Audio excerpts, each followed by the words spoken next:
Baik, assalamualaikum warahmatullahi wabarakatuh.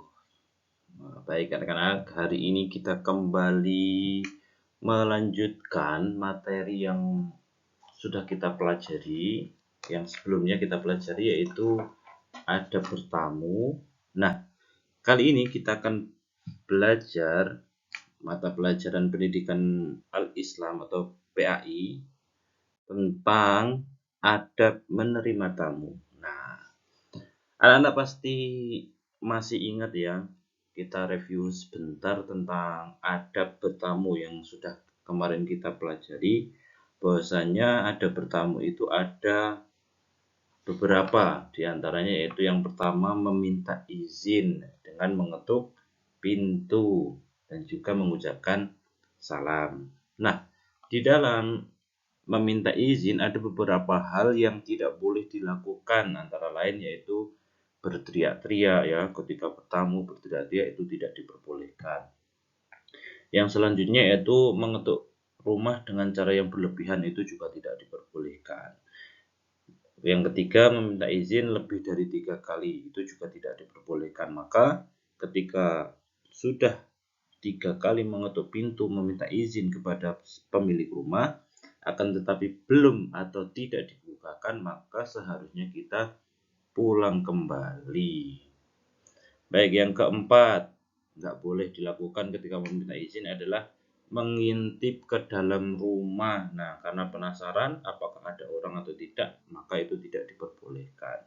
Dan yang terakhir, ketika meminta izin kita tidak boleh juga masuk ke dalam rumah tanpa izin pemilik rumah, karena belum dibukakan terus kita toko masuk itu tidak diperbolehkan. Oke, dilanjut dengan adab bertamu yang kedua yaitu tidak bertamu pada sembarang waktu. Ya, sekilas saja ya, ini untuk mereview materi yang kemarin Pak Edi sampaikan. Yang ketiga, kalau diterima bertamu jangan terlalu lama. Yang keempat, tidak melakukan perbuatan yang membuat tuan rumah terganggu atau melakukan perbuatan yang tidak sopan. Yang kelima, nah, kalau disajikan makanan maka kita harus menghormatinya dengan memakan dan meminumnya. Ya, tentunya itu secukupnya. Yang selanjutnya itu hendak pamit kepada tuan rumah apabila mau pulang. Nah, kita harus berpamit. Nah, hari ini kita melanjutkan materi yang kemarin yang Pak Edi tadi sampaikan tentang adab menerima tamu. Nah, kalau kita tadi sudah belajar tentang adab bertamu, maka saat ini kita akan belajar tentang adab menerima tamu. Nah, menerima dan memuliakan tamu tanpa membeda-bedakan mereka adalah salah satu sifat terpuji yang sangat dianjurkan oleh Rasulullah SAW. Jadi, memuliakan tamu atau menerima tamu adalah salah satu sikap terpuji yang dicontohkan oleh Nabi Muhammad SAW. Baik itu tamunya yang sifatnya itu istimewa atau siapapun itu, maka kita tidak boleh membeda-bedakan di dalam kita menerima dan memuliakan tamu yang datang ke rumah kita. Maka dari itu, salah satu cara untuk meniru sifat terpuji Nabi yaitu kita harus menerima dan memuliakan tamu dengan sebaik-baiknya. Nah, bahkan Rasulullah SAW adalah orang yang bisa memuliakan tamu.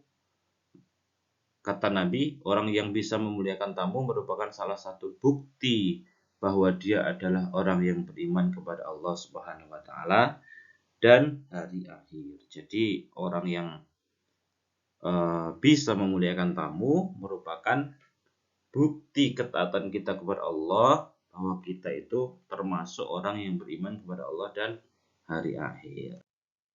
Nah, lalu bagaimana? Apa saja adab menerima tamu? Yang pertama yaitu menyambut dengan muka manis. Jadi, menyambut kedatangan dengan muka yang manis dan tutur kata yang lemah lembut, mengucapkan selamat datang kepada tamu itu ya. Jadi kalau kita menerima tamu maka kita harus menerimanya dengan muka yang manis, jangan cemberut. Kalau ada tamu terus cemberut ya nanti tamunya malah gak enak ya. Jadi harus dengan muka yang manis. Yang kedua, mempersilahkan tamunya untuk masuk dan duduk di tempat yang baik. Nah, kalau di rumah anak-anak itu ada kursi, maka tamu dipersilakan untuk duduk di kursi. Nah, jika perlu disediakan ruangan khusus untuk menerima tamu. Jadi biasanya kalau di rumah kita, termasuk rumah anak-anak ya, itu biasanya ada ruang khusus yaitu ruang tamu. Maka dipersilakan tamunya masuk dan ditempatkan di ruang tamu tersebut. Yang ketiga, yang ketiga adalah menghormati tamu dan menyediakan hidangan yang terbaik. Jadi kalau anak-anak di rumah itu punya makanan atau hidangan, maka ketika ada tamu yang datang, maka disunahkan untuk menghidangkan makanan yang terbaik. Namun jika tidak mampu atau tidak bisa menyediakan hidangan ya semampunya saja, jangan dipaksakan. Misal Pak Edi lagi bertamu ke rumahnya anak-anak, kemudian kok di rumah itu adanya cemilan atau makanan apa, itu ya seadanya saja. Jangan kemudian dipaksakan harus nyembeli ayam atau dan lain sebagainya. Kalau tidak ada maka tidak diada-adakan, nggak apa-apa, kalau semampunya saja intinya. Jadi kalau menyediakan makanan ya semampunya saja.